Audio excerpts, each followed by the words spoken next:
la Clémence.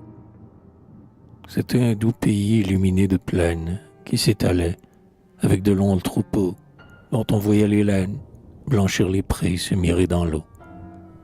C'était un infini d'herbes et de fleurs unies.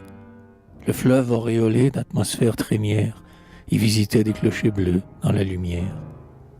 C'étaient des lacs cernés de joncs, tels de grands nids, où s'exilaient les oiseaux du silence, où seul un vent très pur de paix et de clémence remuait l'air paisible autour d'un îlot d'or.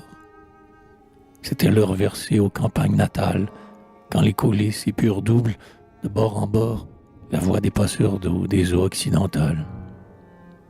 Les villages songeaient au fond des avenues, persuasives et bienvenues, les bonnes volontés d'aimer et de bien vivre, dilataient l'être, et l'esprit semblait ivre de joie étrange et de claire douleur. Un peu de l'or des soirs pénétrait dans les fleurs qui se fermaient pour s'endormir. On regardait au long des grands chemins frémir de haut en bas les peupliers nocturnes. Le vol des angélus sur les choses planait. Un sens nouveau du monde avec douceur tombait des urnes que l'infini et le mystère penchent depuis quels milliers d'années vers les désirs tendus et haletants et les extases de la terre. Pur, dans le cristal taillé, les premières étoiles réveillées apparaissaient une à une sur l'horizon. La très pure rosée argentait le gazon. Une bonté mélancolique et fraîche venait des choses vers le cœur. Toute clarté, comme des flèches, pointait sa force en profondeur au lointain bleu de calme et de prière. L'ombre penchante épousait la lumière.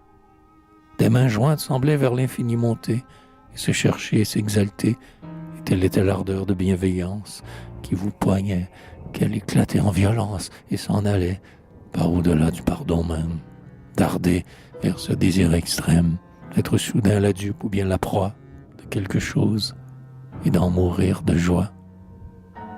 On souhaitait se dévêtir de tout orgueil, on souhaitait être celui qui fait accueil au sacrifice et qui se tait. On souhaitait s'unir confusément tout ce qui tremblait, en cette heure divine et translucide, sous des soirs d'ombre approfondis en or d'abside.